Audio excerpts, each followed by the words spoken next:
This isn't a place for poor people. I was shocked when someone said this rude comment as I went to a fancy restaurant to celebrate my wife's birthday. Just then, the manager appeared and said, "Hey, do you realize you won't be able to come into the office tomorrow?" "My name is Justin.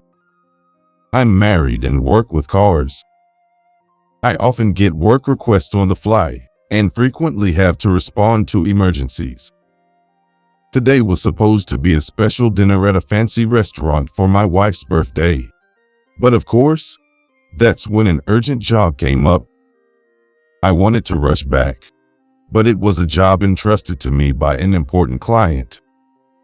By the time I finished, it was just about the time of our reservation.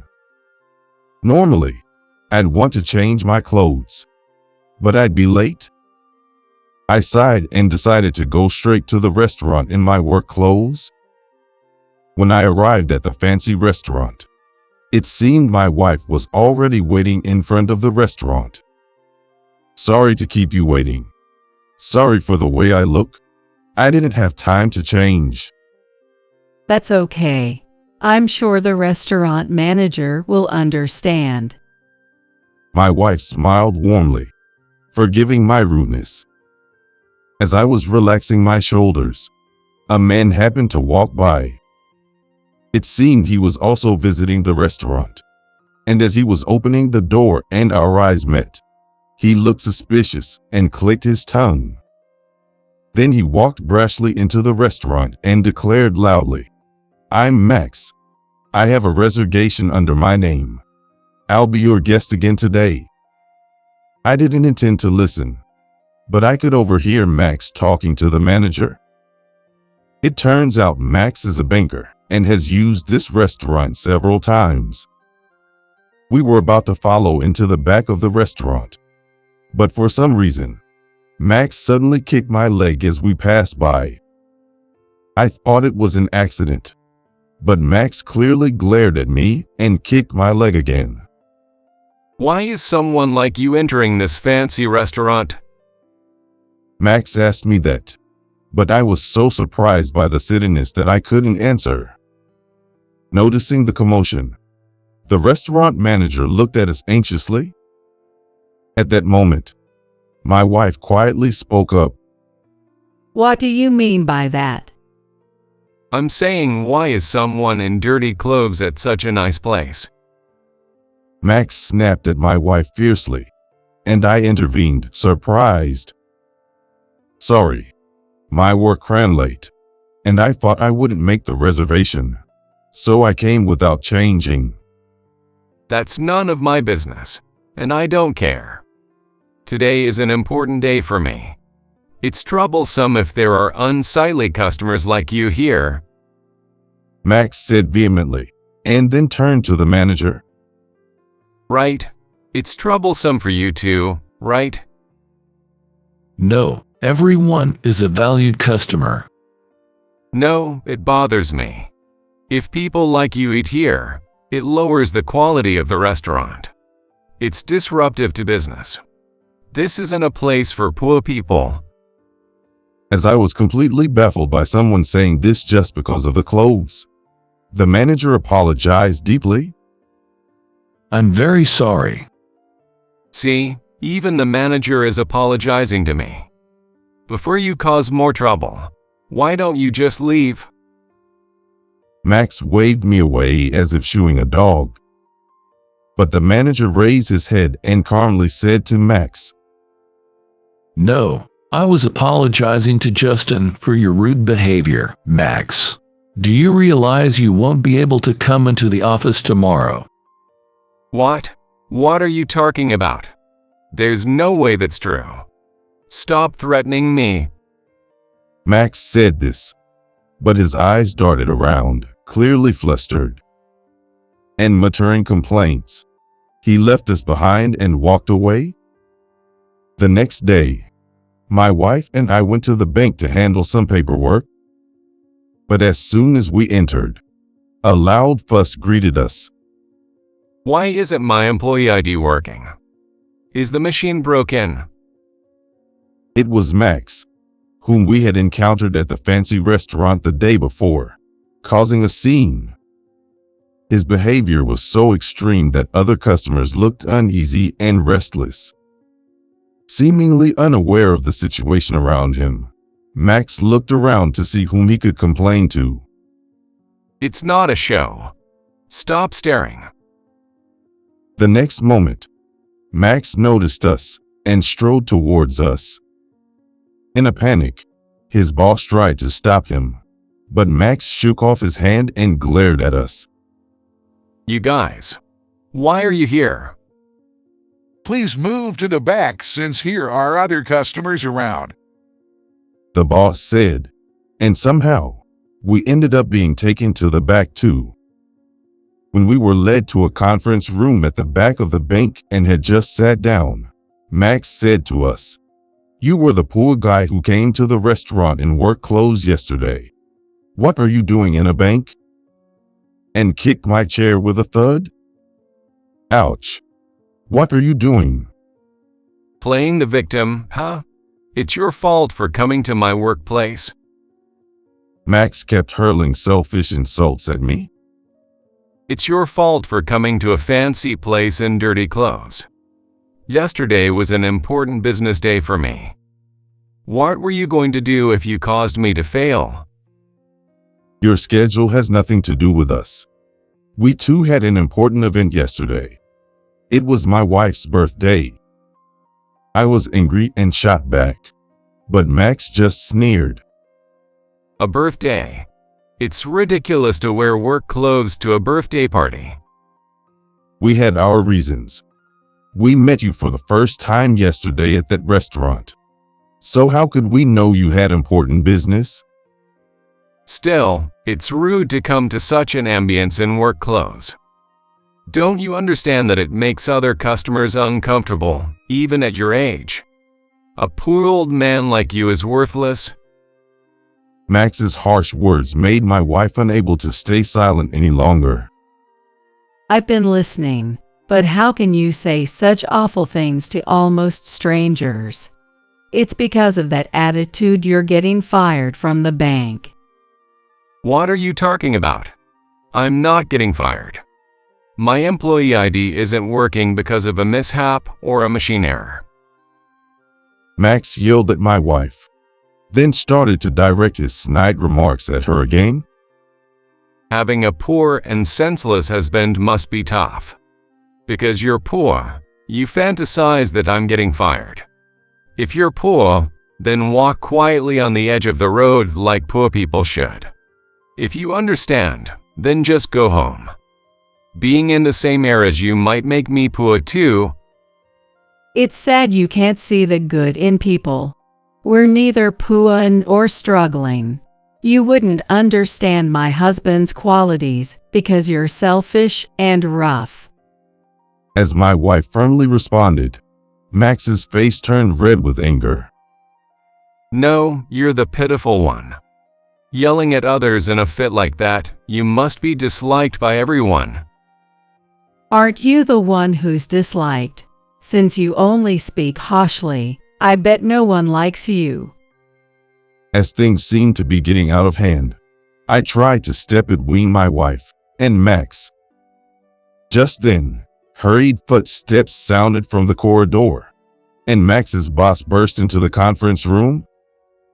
Max, this time I can't forgive you anymore. You're always performing poorly, and someone useless like you is fired. The boss said this and pulled Max away from us.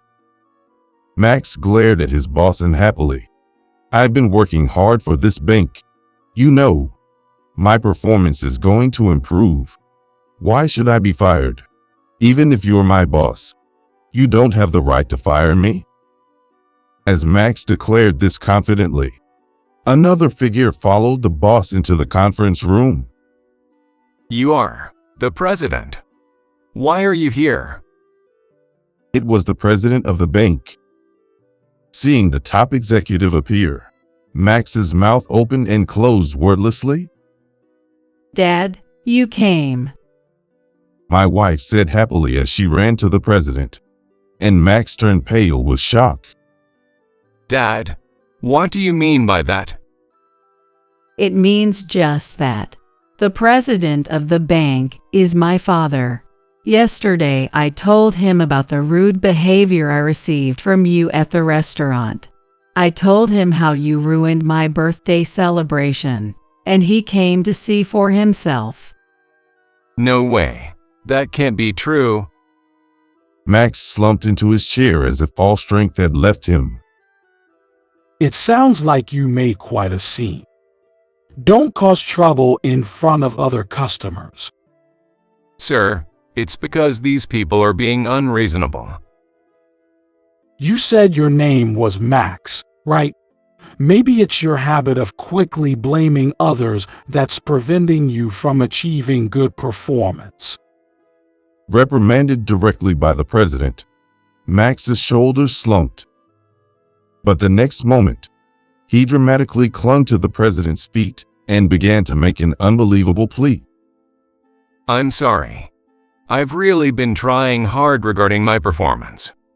I believe the results will show soon, so please, could you grant me some leniency? Max's brazen plea made the boss urgently scold him. Stop making such an unsightly display. It's disrespectful to the president. Please just look at my sales next month. As Max desperately pleaded, the president spoke calmly. I can forgive your disrespectful behavior towards my daughter and my son-in-law, but I appreciate that you have the drive as an employee. I'll give you a 1-month reprieve regarding your termination. Is that all right? Thank you so much. I will definitely meet your expectations and contribute my utmost for the future of the bank. Max thanked him extravagantly, extending his gratitude repeatedly. However, my wife, who had been watching everything unfold, voiced her dissatisfaction. Dad, are you really going to show mercy to such a disrespectful person?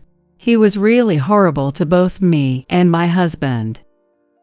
But the one who responded to my wife's complaint was Max himself, who had just been begging. That's because you two were the ones being unreasonable.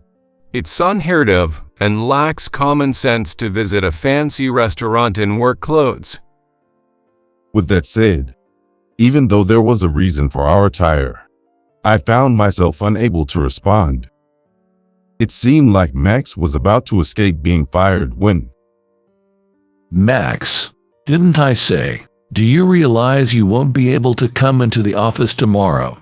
It's because of the rude behavior you showed to Justin. That's why I warned you yesterday. The one who appeared saying this was the manager of the fancy restaurant. It's the manager of that restaurant. Why are you here? No matter, I'm not getting fired. I just received a 1-month reprieve from the president. Max laughed loudly with confidence, but the manager walked past him and greeted to the president sincerely. Sir, I apologize for the sudden introduction. I am the manager of the restaurant favored by Justin. Nice to meet you. It seems my daughter and my son-in-law have been in your care. I apologize for the disturbance caused yesterday. Not at all, don't worry. But I heard that Max's termination was postponed for a month. As he spoke, the manager straightened up and looked directly into the president's eyes. Max frequently uses our restaurant for entertaining. From him, I receive unreasonable demands every time, such as to prepare a private room within 30 minutes or to have certain brands of alcohol ready. Exposed by the manager, Max still grinned without showing any remorse. I'm bringing business to your restaurant because I use it, which surely helps attract new customers. I don't know why you're dissatisfied, but a mere restaurant manager shouldn't be acting so high and mighty.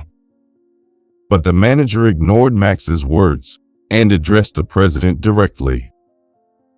I've always wondered about this. But is it permissible to entertain in such a manner at a major bank like this? There are also money transfers involved. Hey, you. What are you starting to say all of a sudden? You should understand that needs to be kept secret. How long have you been running a restaurant? As soon as he heard the manager's accusation, Max jumped up and began to rampage. But at a signal from the president, he was restrained by his boss, gritting his teeth in frustration. I indeed saw it. During an entertainment session, Max handed a thick envelope of money to another man. Hey, that must be your misunderstanding. Don't talk nonsense or you'll regret it. Max was so agitated he looked ready to leap at the manager, but other employees joined in and held him down. No, it was no mistake. And it wasn't just once that I saw the envelope being passed. I always wondered what that was about. Hey, you jerk. Remember this. I've been patronizing your restaurant, and you forget that favor. I won't use it anymore. Rather, we no longer wish for you to use our establishment. You are no longer welcome at our restaurant. Max was momentarily stunned by the firm words of the manager, and then began to furiously rage. You suck. How dare you say that? Because of yesterday's entertainment, my sales should increase next month. Don't interfere. Such language is not good. It was you, Max, who engaged in activities forbidden by the company. The manager consulted with me, which is why he was invited to this bank today. Shut up, you poor thing. Go and pull weeds outside in your work clothes. Max, with wide eyes, screamed at me as I cautioned him. However, after hearing the manager's accusations, the president looked pensive with a grave expression. Seeing this, the boss, while restraining Max, spoke up. If that's true, you've violated the bank's rules. Such methods of improving performance are not acceptable. You guys, are you trying to waste all my hard work? You mean your efforts by entertaining guests at the manager's restaurant and bribing them, right? As I confirmed, Max shouted back at me, spitting as he yelled. That's none of your business. There's a world of business that you poor people wouldn't understand. You, a low-income guy fixing cars in work clothes, wouldn't understand. No, he runs a luxury car dealership. His annual income should be higher than yours, Max. Stunned by the president's words, Max gaped at me. This poor guy, a president? Unbelievable. He was in work clothes last night. A president can still be out in the field. Presidents who stay cooped up in their offices all the time are outdated. Encouraged by the president's support, I nodded. I'll do whatever I can when there's a need. It's natural to help each other out when times are tough. Because he thinks of his employees and customers. My husband's company is thriving. People like you, who can't improve performance on merit and resort to forbidden actions, wouldn't understand. Could you please stop underestimating my husband? Next to me, my wife also calmly criticized Max. I started the company because I loved cars, and whenever possible, I worked on them myself. Max, panting heavily and with his face turning red, retorted, I didn't know you were the president. Anyway, if I achieve results in a month, I won't be fired, right, sir? No, I'm withdrawing the 1-month reprieve. What? Stunned by the president's declaration, Max froze. I was willing to believe in your enthusiasm until just now. But knowing the numerous violations you've committed, I cannot condone your actions any longer. No, that's not right. This isn't what we agreed on. Max wriggled free from his restraints and desperately clung to the president's feet. But the president, looking down at Max with anger-filled eyes, declared calmly, We don't need to give more chances to someone like Max, who has betrayed our trust and tarnished the bank's name. Please, sir, my performance will improve next month. Improving performance through dishonest means is meaningless. We will thoroughly investigate your past actions within the bank. Is it right for someone like you, sir, to break a promise once made? Cornered, Max began to lash out at the president. The colleagues and boss hurried to pull him away. But escaping their grasp, Max continued to argue. It can't be like this, right? It's unacceptable for a professional to go back on their word so easily. How dare you speak to me like that? Even usually mild-mannered, the president's anger made everyone present, including me, flinch. Yet Max continued to bawl like a child and kept criticizing the president. But you said it, sir. You gave me a 1-month reprieve. People like you are just a nuisance to this bank. Get out now. Right here, right now. You're fired. I'm fired. Max stood there stunned, unable to move. Why don't you just give up? It's unpleasant and unbearable to watch. It's your fault. If you hadn't come to the restaurant yesterday. That's exactly what I want to say to you. If you hadn't committed fraud, none of us would be in this unpleasant situation.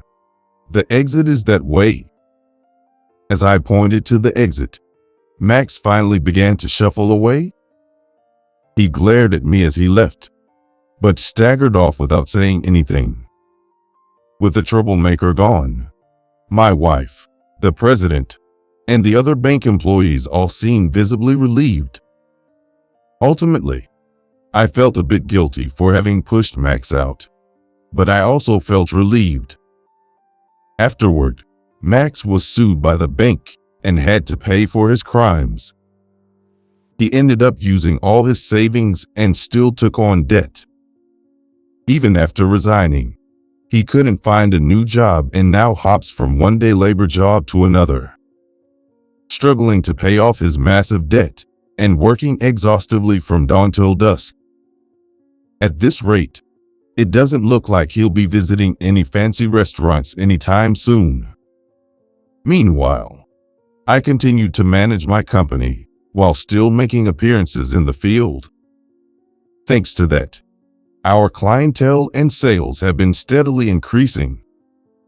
To celebrate this and a year after the incident, I took my wife out again for her birthday at that fancy restaurant.